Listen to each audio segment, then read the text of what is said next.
Hello friends, welcome to my channel chemistry with Kapil में। आज हम पढ़ने वाले हैं इलेक्ट्रॉनिक विन्यास। आपके सामने लिखा हुआ एस ब्लॉक का इलेक्ट्रॉनिक विन्यास। देखिए, सुनने में तो बहुत आसान लगता है कि इलेक्ट्रॉनिक विन्यास बहुत सीधा टॉपिक है, लेकिन 11वीं और 12वीं की कक्षाओं में हम इसको जो है अलग अलग चैप्टर वाइज पढ़ते हैं। जब हम इसको अलग अलग पढ़ते हैं तो हम इसको पूरा तरीके से सीख नहीं पाते। अगर मैं आपसे पूछूं कि रेंडमली अगर मैं आपसे कहीं से इलेक्ट्रॉनिक कॉन्फ़िगरेशन पूछ लूँ किसी एलिमेंट का, तो शायद हो सकता है आपके लिए कोई मुश्किल काम हो जाए। बट अगर हम इसको सिक्वेंसली पढ़ते हैं, एस पी डी एफ सारे ब्लॉक एक साथ पढ़ेंगे, तो हमारे इलेक्ट्रॉनिक विन्यास का चैप्टर पूरा क्लियर हो जाएगा।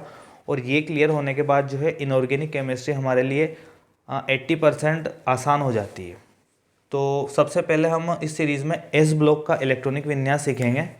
देखिए, चूँकि हम सभी जानते हैं कि जो एस ब्लॉक में जो है दो वर्ग आते हैं, फर्स्ट और सेकंड।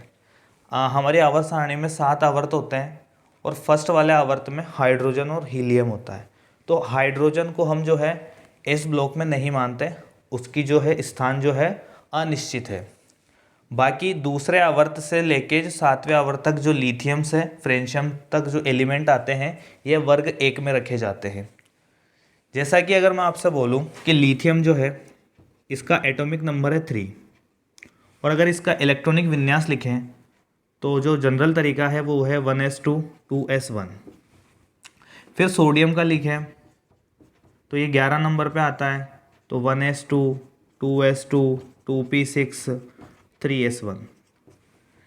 इनके तो एटॉमिक नंबर काफ़ी कम है, इसलिए हम आसानी से लिख सकते हैं। लेकिन जैसे जैसे हम नीचे बढ़ते जाते हैं, तो जैसे कि पोटेशियम 19 पे आता है, ये आपके 37 पे आता है, तो ये जो है आपका बढ़ता जाएगा और ये हमारे लिए जो है हो सकता है इसमें गलती हो जाए हमसे।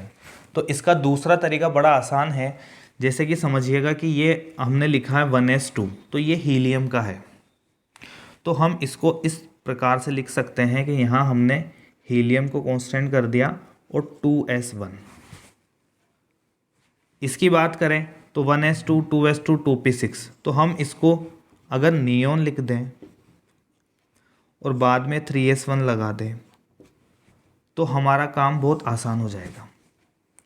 तो ये जो सामने आपके इनर्ट गैस लिखी हुई है, ये आपका इलेक्ट्रॉनिक कॉन्फ़िगरेशन के लिए है। तो जैसे कि मैंने लिथियम का आपके यहाँ पे लिखा है हीलियम और 2s1, ये 2s1, तो इसका कंप्लीट हो जाता है। अब हमें जो है दूसरे एलिमेंट में कुछ नहीं करना है, ये 2 की जगह बस नंबर चेंज करना है। 3s1 4s1 5s1 6s1 और 7s1। ये हमारे वर्ग एक के एलिमेंट का इलेक्ट्रॉनिक कॉन्फ़िगरेशन कंप्लीट होता है। बिल्कुल इजी था। अगर आप इसको इस तरह से याद रखेंगे तो बिल्कुल आसानी होगी।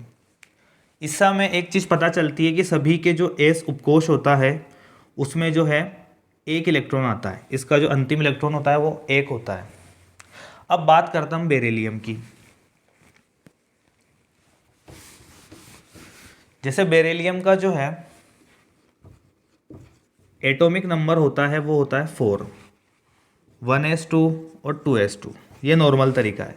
लेकिन चूंकि हमने हीलियम का लिख दिया है तो यहाँ पे सिर्फ 2s2 बचता है। ये आपका बेरिलियम का कंप्लीट हो गया। अब हमें क्या करना है, जैसे हमने इसमें किया था, यहाँ पे 3s2 4s2 5s2 6s2 7s2। ये यहाँ 2 आया क्योंकि इसका भाइतम कोश जो है दूसरा है, और हमें सीधे से इससे कनेक्ट कर सकते हैं कि अगर आवर्त दूसरा है तो उसका भाइतम कोश भी दूसरा आएगा। आवर्त अगर 3 है तो भाइतम कोश भी 3 आएगा। ये 4 है तो 4, 5 है तो 5। ये बिल्कुल सिंपल है, एक दो बार देखा जाएगा तो बिल्कुल आसानी से याद हो जाएगा। तो बिल्कुल समझ में आता है हमें कि इसके जो भाइतम कोश में है उसमें इलेक्ट्रॉन की संख्या 1 है। अगर ये अपना 1 इलेक्ट्रॉन त्याग दे तो ये अक्रिय गैस विन्यास प्राप्त कर लेता है, जो कि एक स्थायी विन्यास है। वैसे ही अगर ये अपने 2 इलेक्ट्रॉन त्याग दे तो ये भी अक्रिय गैस विन्यास प्राप्त कर लेता है। तो इससे हमें पता चलता है कि वर्ग एक में जो धातुएं हैं इनका जो है संयोजकता है +1 होती है, और इनकी देखी जाए तो इनकी +2। तो यहाँ से हमें पता चलता है। एग्जाम्पल के लिए मैं आपको बताऊं, जैसे कि फॉर एग्जाम्पल NaCl है। अगर मैं इसको ब्रेक करूं तो यहाँ पे Na+ आता है, MgCl2 है। अगर मैं इसको ब्रेक करूं तो Mg2+ आता है। अब आपको समझ में आ रहा होगा कि यहाँ पे Na+1 क्यों आया है और यहाँ पे 2+ क्यों आया है, क्योंकि सोडियम जो है वर्ग 1 की धातु है और इसके अंतिम इलेक्ट्रॉन जो है 1 होता है इसका अंतिम इलेक्ट्रॉन। तो ये अपना एक अंतिम इलेक्ट्रॉन त्याग करके नियोन का स्थायी विन्यास प्राप्त कर लेती है और स्थायी हो जाती है, इसलिए ये सिर्फ +1 शो करती है। अगर मैग्नीशियम की बात की जाए तो ये अपने 2 इलेक्ट्रॉन त्यागती है नियोन बनने के लिए, तो ये 2 इलेक्ट्रॉन त्याग करके Mg2+ में आयन बनाती है। तो हमें इलेक्ट्रॉनिक विन्यास से ही पता चलता है सारा कुछ। ये तो मैंने एक जनरल सा एग्जांपल लिया है, लेकिन अगर आपको इलेक्ट्रॉनिक कॉन्फ़िगरेशन पता चल जाता है तो बहुत सारी जो है इनऑर्गेनिक केमिस्ट्री लगभग 80% क्लियर हो जाती है।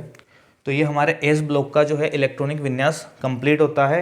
इसी सीरीज में अब हम अगली वीडियो में पी ब्लॉक पढ़ने वाले हैं।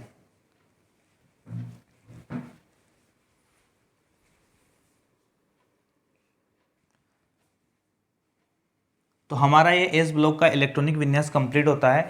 इसी सीरीज में अब हम आगे पढ़ने वाले हैं पी ब्लॉक का इलेक्ट्रॉनिक विन्यास। तो बने रहिए इसी सीरीज के साथ। और अगर आपको चैनल जो है जानकारी पसंद आई हो तो इस चैनल को जो है सब्सक्राइब और लाइक करें और शेयर करें। Thank you.